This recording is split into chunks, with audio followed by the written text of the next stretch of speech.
Boa noite. Abram todos comigo o Santo Livro, na segunda carta de Paulo aos Coríntios, no capítulo 7.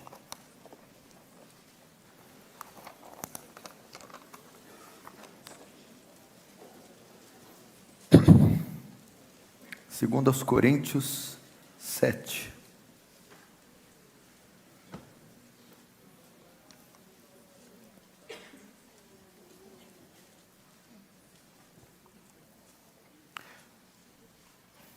Verso 5 diz assim: porque chegando nós à Macedônia, Paulo que está dizendo aqui, nenhum alívio tivemos, pelo contrário, em tudo fomos atribulados, luta por fora, temores por dentro. Outras traduções, por fora combates, por dentro temores. Porém Deus, que conforta os abatidos, nos consolou com a chegada de Tito, e não somente com a sua chegada, mas também pelo conforto que recebeu de vós, referindo-nos à vossa saudade, o vosso pranto e o vosso zelo por mim, aumentando assim o meu regozijo. Somente até aí, deixa aberto, não feche. Feche os olhos mais uma vez.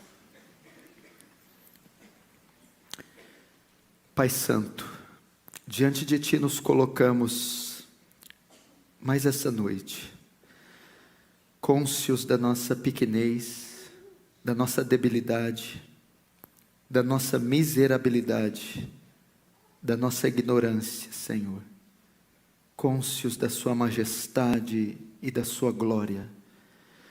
Senhor, que todo entusiasmo carnal cesse agora. Senhor, que todo espírito religioso, burocrático, litúrgico, seja todo dissipado. Que haja reverência e santo temor diante daquele que é 3 vezes santo.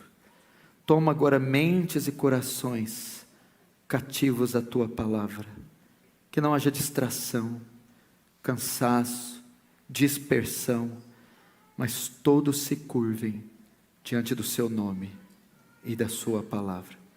Despeja da Sua graça, ó soberano, abundante, gloriosa, sobre esse lugar. E usa o Teu servo, Senhor, apesar de falho, pecador, miserável.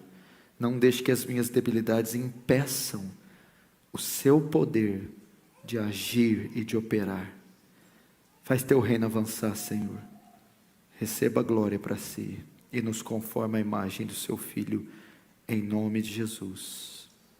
Amém. Presta muita atenção aqui no que nós vamos falar. Se puder, ninguém andando nem conversando, por favor. Vamos ter santo temor e santa reverência na casa do Senhor, no santo culto. Presta muita atenção. Hoje eu vim essa noite com um espírito bem pastoral, talvez diferente do que você está acostumado, você que acompanha o Defesa do Evangelho e vê as pregações que são postadas, são realmente algumas mensagens enérgicas, duras, agressivas, mas como eu faço em nossa igreja em Franca, tem momentos e dias que eu chamo o que são as pregações de pit stop. O que é um pit stop?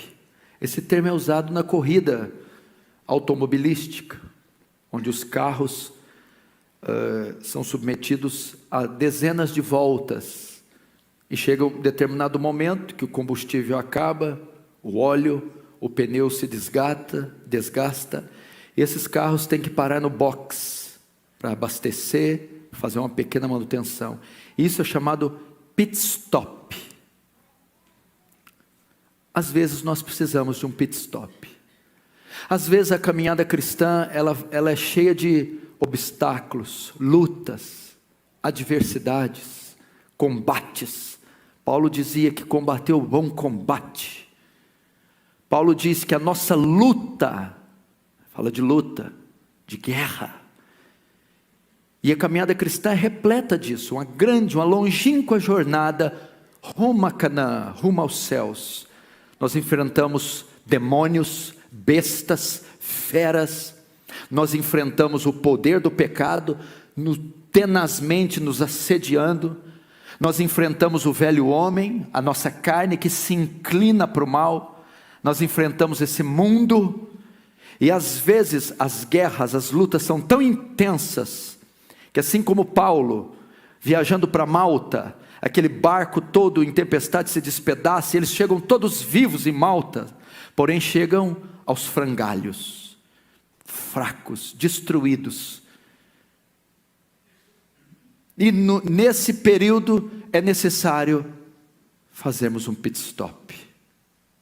Então hoje não vai ser uma pregação de caráter doutrinário, exortativo, vai ser um pit stop para aquele que está sofrendo, para aquele que está passando adversidades, para aquele que é de carne e osso, igual eu, igual o apóstolo Paulo, aquele que tem pensado em desistir. Talvez essa mensagem é para você, meu irmão, que tem chorado um choro amargo e derramado lágrimas nos cantos da casa, sozinho, sem que ninguém saiba. Aquele que está passando uma crise aguda no casamento, que a maioria desconhece, e até te critica, zomba, esnoba, mas só você sabe o inferno que está sendo.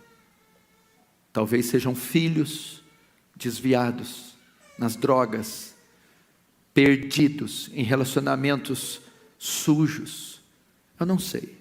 Talvez seja espiritual, você está vivendo um pavor, uma opressão maligna, pânico, medo, temor, não sei, crises, talvez das mais severas, financeiras, conjugais, familiares.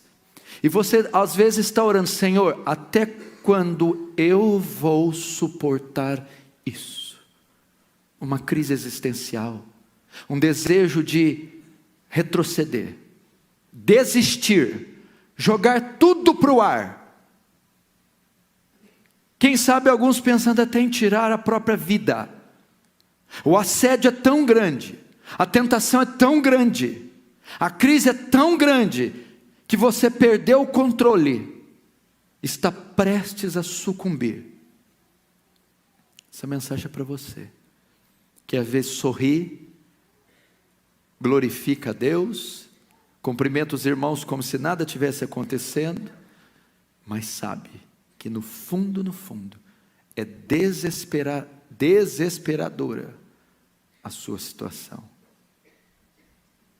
Eu quero, com a ajuda de Deus e com o texto que eu abri, tentar ajudar você, meu irmão, parar nesse box, fazer um pit stop, recarregar as baterias, as forças, como Elias, levanta, come.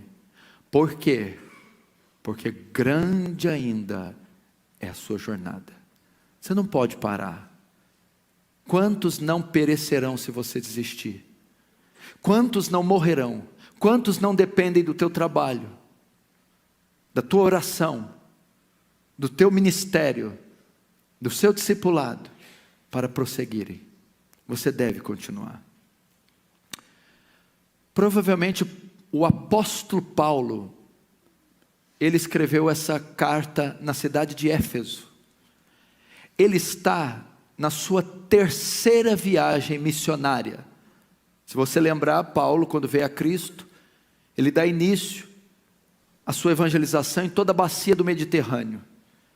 E ele faz as suas chamadas 3 viagens missionárias. Essa viagem é a terceira. Ele está escrevendo essa epístola da cidade de Éfeso. E ele está chegando à Macedônia.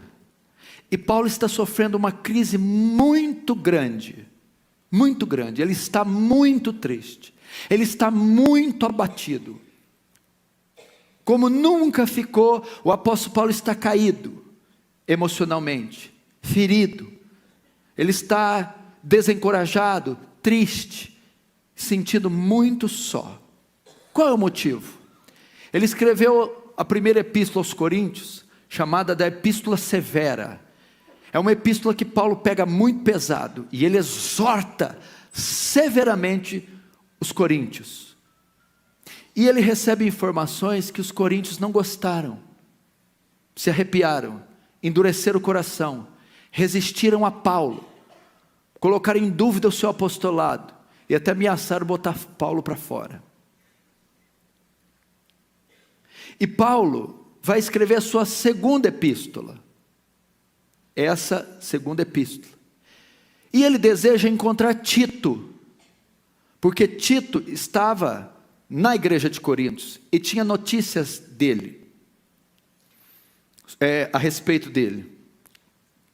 Então Paulo vai para Macedônia, onde estão ali as igrejas de Tessalônica, Bereia e Filipos. Provavelmente o lugar que passa esse texto é Filipos. Para você ter uma ideia do estado do abatimento de Paulo, era tão grande por causa da opressão de Coríntios, ele deixou de pregar o evangelho em uma cidade. Abra comigo para você ter uma ideia no capítulo 2 da mesma carta. Marca aí no 7 que você vai voltar, mas abra no 2.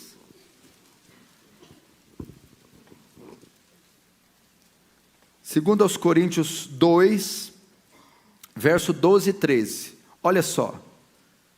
Ora, quando cheguei a Troade para pregar o evangelho de Cristo, uma porta se me abriu no Senhor. Não tive, contudo, tranquilidade no meu espírito, porque não encontrei o meu irmão Tito. Por isto, despedindo-me deles, parti para a Macedônia.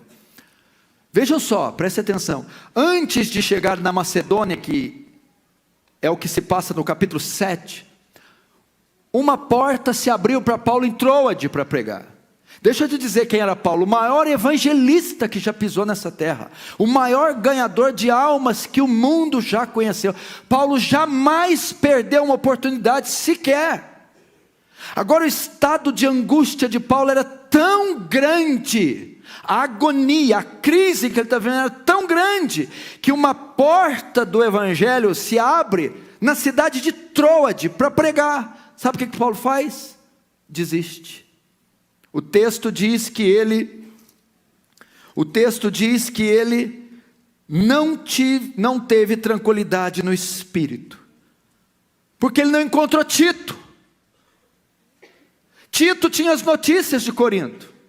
Corinto estava molestando Paulo, resistindo Paulo, e ele estava muito abatido. Então ele deixa Troade e ele não consegue pregar. Irmãos, deixa eu te dizer, uma pessoa que está abatida, vivendo uma crise emocional, sofrendo agonia e aflição, ela não consegue executar suas tarefas. Foi assim com Elias. Elias caiu em depressão. Já basta, que eu morra, não sou melhor que os meus pais. Desistiu do ministério profético. Talvez você está assim, no seu limite. Talvez você era um ministro do evangelho e deixou por causa da pressão e da crise. Talvez o seu casamento está sucumbindo, está um inferno, porque você perdeu o controle. Talvez você desistiu da faculdade, ou suas notas caíram muito, por causa da crise emocional que você está vivendo. Talvez não consegue folhear a Bíblia, não consegue ler ou entender, por causa da crise. Não consegue evangelizar, testemunhar, não consegue render no seu trabalho. Você está se comprometendo por causa da crise que você entrou, como o apóstolo Paulo. Então ele ruma para Macedônia, onde eu vou discorrer a história. E ele começa quando chegou na Macedônia, verso 5. Porque chegando à Macedônia, agora o 2 Coríntios 7, verso 5. Porque chegando nós à Macedônia, nenhum alívio tivemos.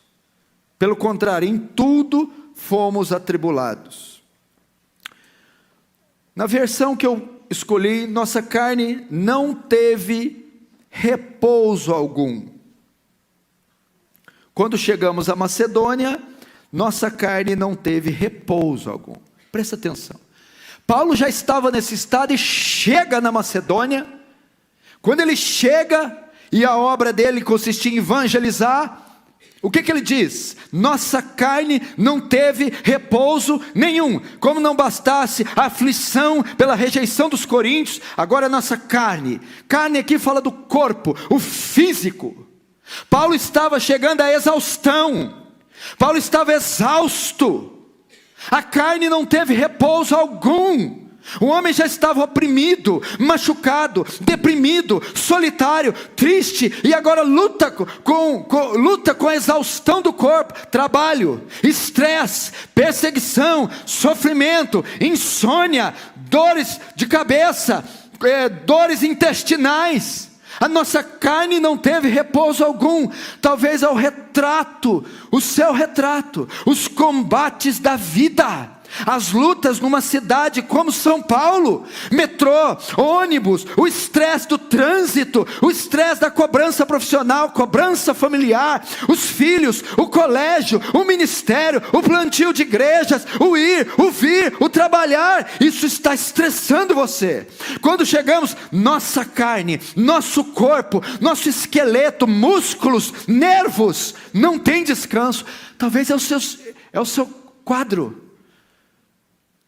Talvez você diz, pastor, você não sabe o que eu passei para chegar aqui, como foi meu dia, a hora que eu acordei, as conduções, os transportes que eu peguei, como foi minha alimentação, como foi para eu estar aqui. É extremamente desgastante, estressante, exaustivo, morar em São Paulo, morar nessa metrópole, conviver com os embates, é um desgaste físico descomunal.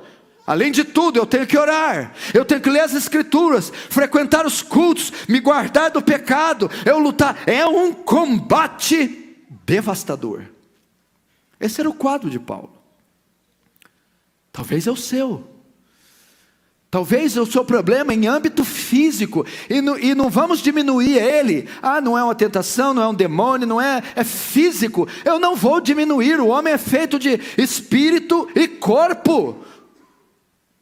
Talvez a sua dificuldade reside no físico, cansaço, doença, estresse, e você não consegue render, você não consegue ter intimidade com a esposa, você não consegue ter uma vida de oração plena, não consegue ler a Bíblia, não consegue evangelizar, não consegue participar de cultos, de discipulado, entrar num seminário, por conta da condição física. E porque o físico está assim? Saturou, são anos, são meses, submetido a uma intensa grade de trabalho, a um intenso combate físico, por morar numa cidade dessa, e isso está te oprimindo. Pastor, eu não tenho forças, eu não tenho ânimo, eu não tenho pegada, eu não tenho empenho, porque eu saturei.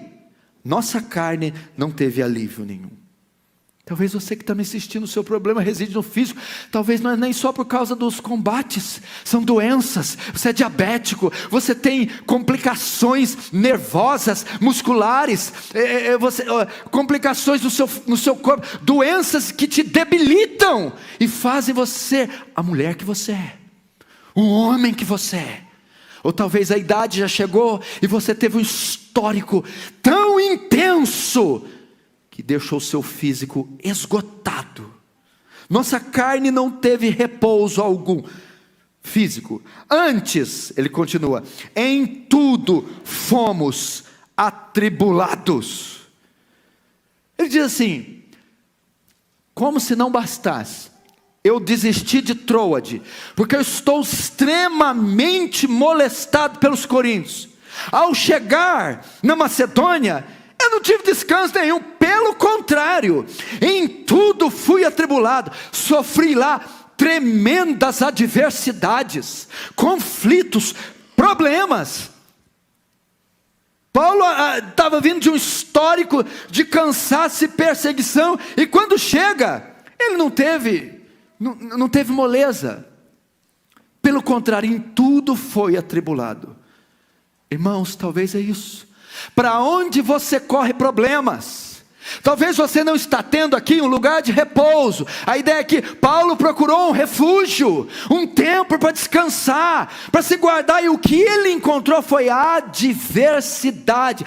Talvez você passe um duro danado no trabalho, no ministério, e quando chega em casa, pensando que vai encontrar repouso, alívio, segurança, pelo contrário, o inferno está instalado lá. Você chega uma esposa rixosa, chega filhos ausentes, você descobre dívidas feitas em seu nome, você chega lá, tem algo feito, a parte elétrica, a parte hidráulica, eu não sei, está um caos, e você diz: meu Deus, como eu vou descansar? Eu não tenho uma esposa sensível, eu não tenho uma esposa sincera, eu dei um duro danado, eu guardei meus olhos do pecado, eu aguentei o meu patrão, eu tentei evangelizar no metrô, eu tentei dar bom testemunho, eu ralei, eu estou sendo ameaçado de perder o meu emprego, eu cheguei todo atribulado, estou com depressão, estou com o meu cortisol desregulado, e eu chego pensando que eu vou ser recebido com um sorriso, a casa limpinha, o jantar pronto, chega lá um inferno.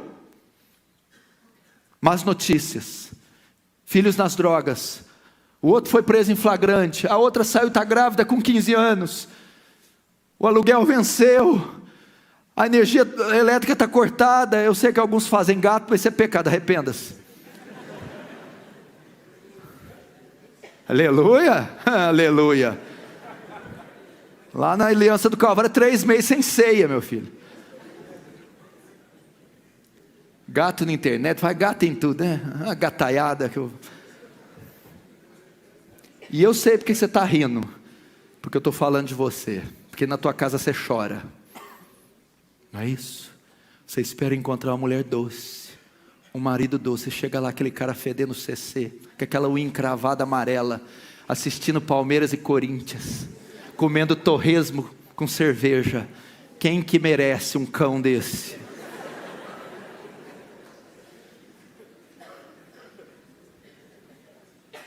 Quem merece? Paulo foi o caso de Paulo, irmão. Talvez é o seu, talvez é algum ministro que não encontra refúgio no seu presbitério, no seu concílio, no seu sínodo. Talvez é um pregador, um homem de Deus, um diácono, um homem santo, que não encontra alguém que o compreende. Lutas. É assim a vida cristã, irmão. É combate para plantar a igreja, é combate para evangelizar, combate para levantar dinheiro, recursos, é combate para pregar o evangelho. E quando você procura o seu quartel general, o seu campo ali de recarregar as baterias, o que você encontra? Mais tribulação, mais desespero. Esse era o pobre apóstolo Paulo. Antes, em tudo fomos atribulados. Como? Ele vai descrever como eram essas tribulações. Ele vai dizer: por fora combates, ou lutas por fora, por dentro temores. Por fora combates. A ideia de por fora é o quê? Externamente, fisicamente, burocraticamente. Como era? Situação civil, política, social, religiosa, física, a saúde. Por fora, em tudo fomos atribulados. Como? Por fora combates, perseguições.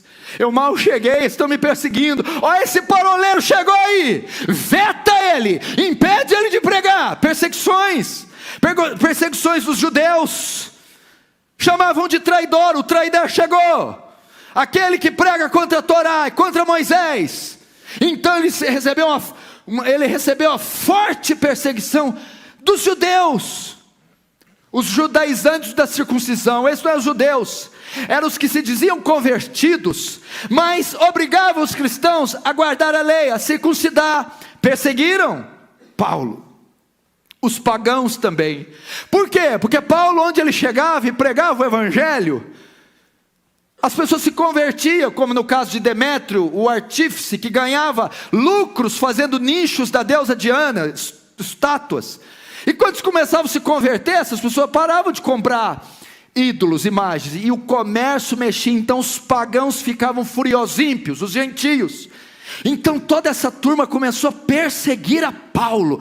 Por fora, combates. Talvez você não é assim. Lutas para pagar as contas, combates financeiros, combates familiares, combates com a saúde, lutas externas, lutas com o inimigo, com o patrão truculento, lutas com funcionários desonestos, lutas com dívidas, nome protestado, lutas.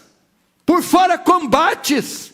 Gente puxando o seu tapete, gente caluniando você, fofocas, querendo trair você, combates por todos os lados, e você não sabe o que acode.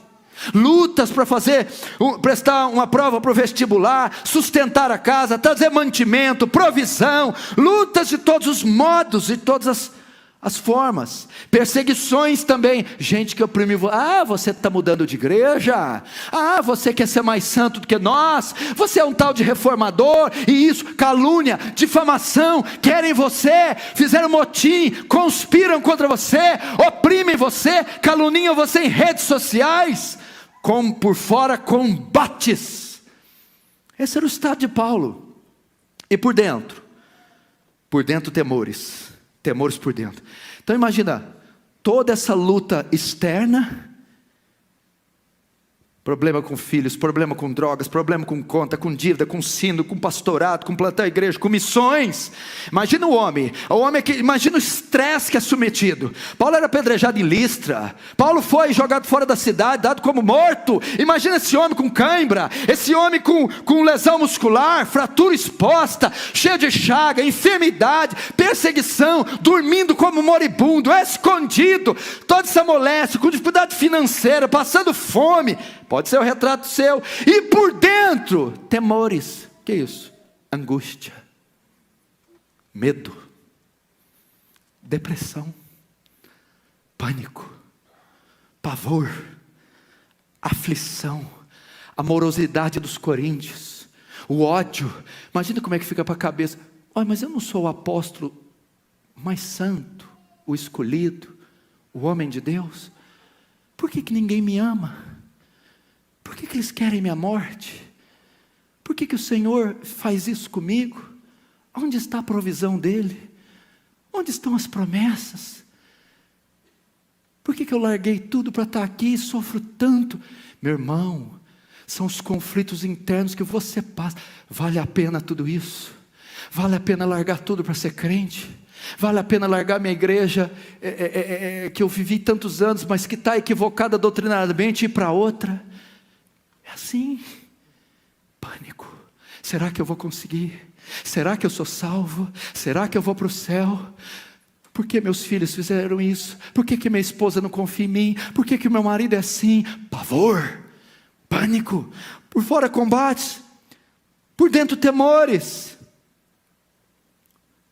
Talvez você chegou assim, esse é meu estado, pastor Paulo, esse é o meu estado, a minha carne não está tendo repouso nenhum, eu estou exausto, eu estou doente, eu estou sofrendo embates, em tudo fui atribulado, e quando eu procuro um lugar de refúgio, quando eu procuro um sorriso doce, um conselho amigo, uma provisão, tudo que eu encontro é traição. E como ela se desenha, lutas externas, físicas, de todos os lados, e lutas internas. Será que esse não é o seu quadro, meu irmão? Você não entrou aqui assim? Eu estou assim. Por fora estou combatendo, por dentro com temores, prestes a sucumbir, triste, desamparado, sozinho. O que fazer? Note que a maioria das vezes o apóstolo Paulo estava só. Vai se abrir para quem? Ou ele que é o apóstolo? Quem ele vai confiar? Talvez você está assim, eu não posso me abrir com ninguém, confiar em ninguém, puxam o meu tapete, apunhalam-me pelas costas, não tenho com quem desabafar, não tenho com quem me curar, não tenho condição financeira. De onde virão os recursos? Como se livrar de tudo isso? Como caminhar mais um passo com essa tonelada, esse fardo nas costas. Remédio para dormir, remédio para acordar, antidepressivos, psicotrópicos. Você vive dopado. Mas há uma saída para você. Há uma solução e eu quero que você não perca a esperança. Mentiu para você quem te diz que vida cristã é colônia de férias, é prosperidade, riqueza e saúde. Mentira! Jesus diz: no mundo tereis aflições, muitas são as aflições do justo. O que fazer? Note que Paulo agora continua, e agora vem o alívio. Porém Deus que conforta os abatidos, até aí, mas Deus que consola os abatidos. Meu irmão, deixa eu te dizer, Deus está pronto, sempre disposto a consolar, mas Deus que consola os abatidos. A ideia é essa aqui, meu irmão: elevo os meus olhos para os montes, de onde me virá o socorro? É Paulo parafraseando Davi. Da onde? Dessa inundação de trevas, de perseguições e aflições, daqui do profundo abismo, Salmo 130, de onde me virá o socorro? Então ele responde: o meu socorro vem do Senhor, que fez o céu e a terra. É Deus quem consolará você, é Deus quem livrará você, é Deus quem sustentará. A hora que você estiver prestes a sucumbir caindo, Ele virá e te erguerá e dirá: não temas, eu sou contigo. Deus que consola. A ideia é: Deus se preocupa com você. Deus está vendo você. Eu não sei quem você é, não sei o que você passa. Eu vejo blocos aqui, 1, 2, 3 e ali em cima, só blocos. Deus vê corações, indivíduos, a sua história Ele sabe, a sua, sabe tudo o que você passou em 2017, tudo o que você enfrenta, sabe como é que está a gaveta daquele armário, a despensa, a geladeira, a conta bancária, o casamento, os filhos, as veias, as artérias, os neurônios, cada partícula da sua vida. Deus conhece, Deus sabe o que está acontecendo, mas só Ele saber não significa nada. Não só sabe, mas se interessa por você, se interessa pelo seu problema. Lembra de Êxodo 3? 400 anos de servidão, Moisés vai na sarça e vai rogar a Deus: Deus, o povo, e Deus desce. Eu tenho visto a aflição do meu povo, porque eu vi os seus clamores e senti as suas dores. Você viu os verbos? Ouvir, ver, sentir. Deus vê você, não importa o buraco que você está, meu filho, aonde você trabalha, no túnel do Instituto Butantan, eu não sei aonde você está, o buraco que for, Deus vê você. Não importa onde você ora, a hora que você ora, se é uma oraçãozinha tímida, mirrada, se é no metrô, se é num bairro de periferia, aonde você levantar sua voz em oração, Deus ouve você. E agora, nas gavetas mais íntimas do seu ser, as dores mais íntimas, mais agudas, as feridas mais íntimas, de traição, de derrota, de frustração, Deus sente suas dores. Ele sente você. Você quer ver a prova disso? Hebreus 4. Nós não temos um sumo sacerdote que não possa se compadecer das nossas debilidades, mais um que em tudo foi tentado a nossa semelhança, porém sem pecado. Deus está sentindo. Como é que está seu coração agora? Pupu, pupu, pupu. O Senhor está aí, cada batida controlada, vista por Deus. Quem é você para mim? Para mim você não é nada, eu não conheço. Para Deus, Ele conhece toda a sua história, sua gestação, sua gravidez, o seu parto, seus primeiros anos, os livramentos, as coisas que você passou. Só Deus sabe o que você passou para estar aqui sentado hoje. E eu vou te dizer, Salmo 139, o Senhor conhecia todos os meus dias, sem que nenhum deles houvesse sido escrito. O Senhor está com você. Você não está aqui diante de uma entidade vingativa, iracunda, bufando pelas narizes, que ia mandar todo mundo para o inferno. Quem está aqui é um pai amoroso, que ama os seus filhos. Só quem é filho, diga amém. Amém. Mas Deus, que consola os abatidos, o que Ele fez? Nos consolou com a vinda de Tito. Escute que coisa tremenda. Vamos lá. Paulo precisava ser consolado e Deus o consolou. Mas vamos ver o meio que Deus usou. Às vezes você espera, principalmente a maioria aqui, com toda sinceridade, quem veio do movimento carismático ou pentecostal, neopentecostal? Levanta a mão. Todo mundo. Às vezes nós queremos que a provisão vem de Deus. Se não for um anjo alado, com a asa cintilante, não quero. Se a provisão não vir no X que eu colocar, eu colocar o X e tem que cair lá, não quero. Eles gostam disso, irmão. Nasceu sem um rim, tem que brotar. Eu quero ver perna crescer, eu quero ver. Escute, como foi que Deus consolou Paulo? Através de Tito.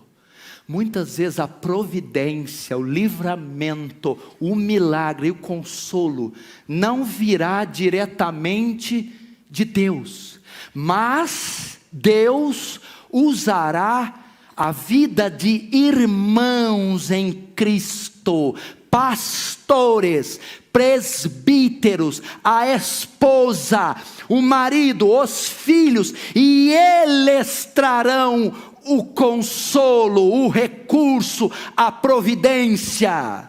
Significa que este irmão que está aí do seu lado, pode ser ele que vai trazer a resposta, a solução. Pode ser um irmão crente, um patrão crente, um vizinho, pode ser numa escola dominical, em uma comunhão, pode ser num culto, e Deus através do irmão vai trazer a providência. Romanos 12:15, alegrai-vos com os que se alegram, chorai com os que choram. Olha só o texto que o pastor leu, 2 Coríntios 1:3, bendito seja o Deus e Pai do nosso Senhor Jesus Cristo, o Pai das misericórdias e o Deus de toda consolação, que nos consola em toda a nossa tribulação, para que também possamos consolar os que estiverem em alguma tribulação, com a consolação com que nós mesmos somos consolados. Por que Deus me consola? Porque eu estou em tribulação, e Ele me consola em toda a minha tribulação, para que eu possa consolar todos aqueles que tiverem em alguma tribulação. Agora o que eu aprendo aqui? Presta atenção. Se Deus, para consolar Paulo, usou um irmão, e muitas vezes a provisão, o consolo, o milagre vem através de irmão, se vocês não cumprirem o koinonia, vocês serão impedidos disso. O que é o koinonia? Atos 2:42 em diante, quando o Espírito Santo é derramado, e dizia, e todos perseveravam, unânimes, na doutrina dos apóstolos, na oração, no partir do pão, e na comunhão, koinonia, relacionamento social. Não existe crente carreira solo. Você precisa se unir a um corpo, você precisa estar debaixo da autoridade de um pastor, você precisa participar da Santa Ceia, você precisa da oração do irmão, do consolo do irmão, do conselho do irmão, da correção do irmão. Eu sei que é muito difícil executar isso na cidade de São Paulo, porém não é impossível. Irmão, às vezes o testemunho do seu amigo de igreja, do seu irmão em Cristo, é a chave para o seu problema. Talvez a intercessão do seu irmão, o qual você compartilhou a sua dor, Deus vai livrar você em resposta à oração do irmão. Talvez é no dia de Santa Ceia, você se ligou a uma igreja bíblica, você está sob a autoridade do pastor, e naquele dia você se conserta com Deus, se arrepende, e volta à comunhão, e volta a celebrar a ceia, e ali a cura brota. E você não está vendo, está aí na carreira solo se achando. Deus usou Tito. O consolo vem de Deus através de pessoas. Notícias de Tito a respeito de Corinto. Agora vamos ver como ele consolou. Veja 7, verso 7. 2 Coríntios 7, 7. E não somente com a sua chegada, mas também pelo conforto que recebeu de vós, referindo-nos a vossa saudade, vosso pranto e vosso zelo por mim, aumentando assim o meu regozijo. Aí o que aconteceu? Ele encontrou Tito. Paulo estava todo estressado, moído, um caco abatido.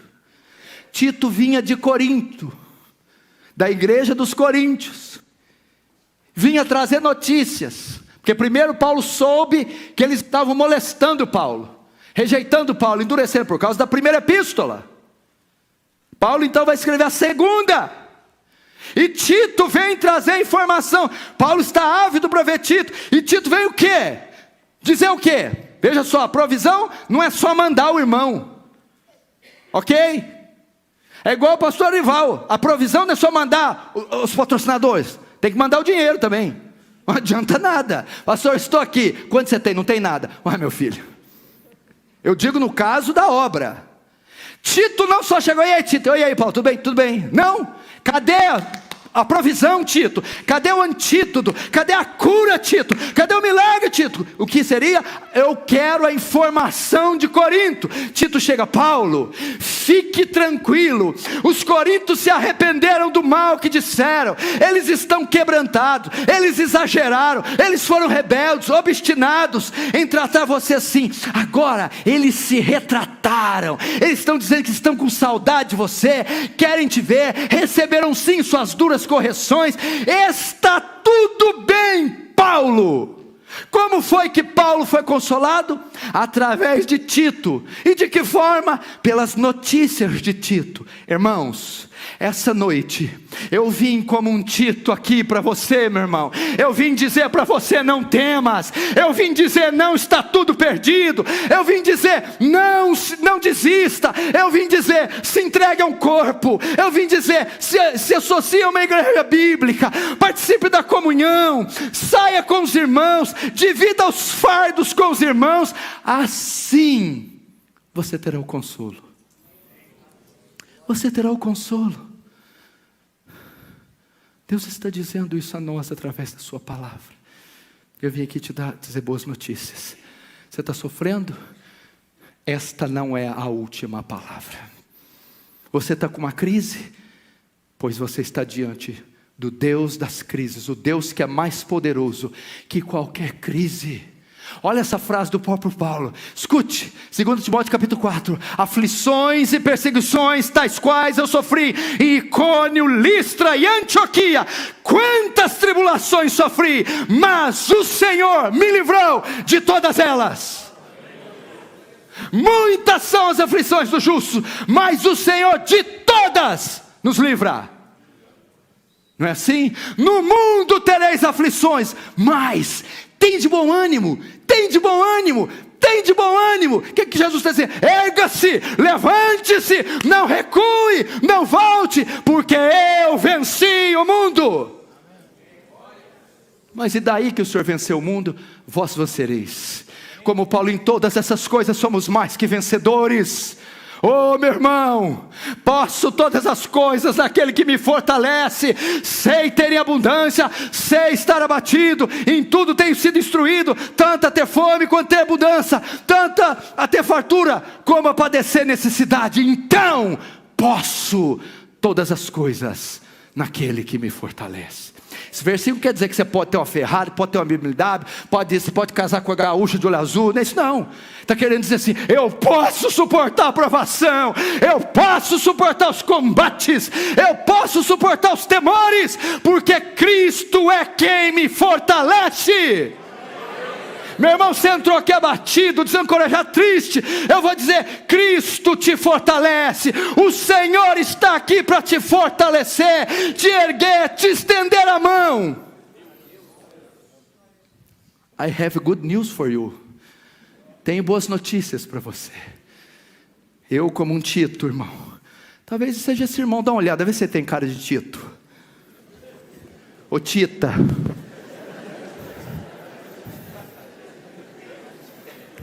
Tem um Titão aqui, ó, você precisar dele.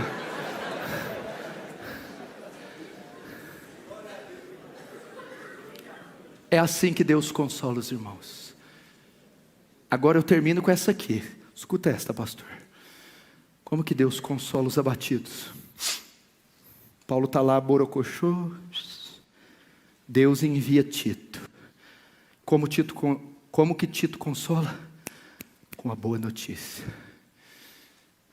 Nós todos um dia estávamos oprimidos pelo pecado, destruídos pelas trevas, não tínhamos nenhuma chance. Querido, você tinha uma sentença de morte e você ia ser engolido pelo inferno. Se você andava segundo o príncipe da potestade do ar, do espírito que opera agora nos filhos da obediência. Mas 2000 anos atrás, dos céus, Deus envia o Tito celestial. E o que ele trouxe? A boa notícia, o Evangelion, a boa nova, que Deus amou o mundo de tal maneira, que deu seu Filho unigênito, para que todos que estão aqui ou me veem, não pereçam, mas tenham a vida eterna. Jesus Cristo é o Tito, e Ele tem boas notícias de redenção, perdão, reconciliação, adoção, justificação, santificação, glorificação nos céus. Vamos repetir esse lindo versículo comigo? Vai. Porque Deus... Mais forte.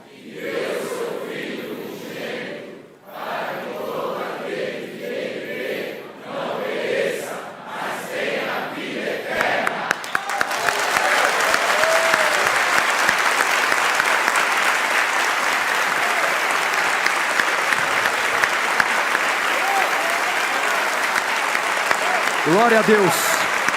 Mais forte.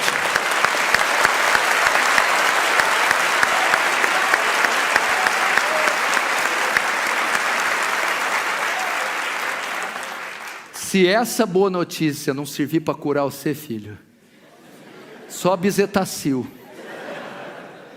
Essa é a boa notícia. Agora vamos aproveitar a euforia, irmãos. Pastor Erival não está brincando. Essa cidade é um inferno, irmão. Ela precisa de uma igreja bíblica. Olha isso aqui, tem uma meia dúzia de gente, tem 13 milhões de almas, e impérios dos mais hereges aqui, irmão, aqui nessa cidade, estão os maiores falsos profetas, não é do Brasil, não, é do mundo, não é do mundo, é da história, da humanidade.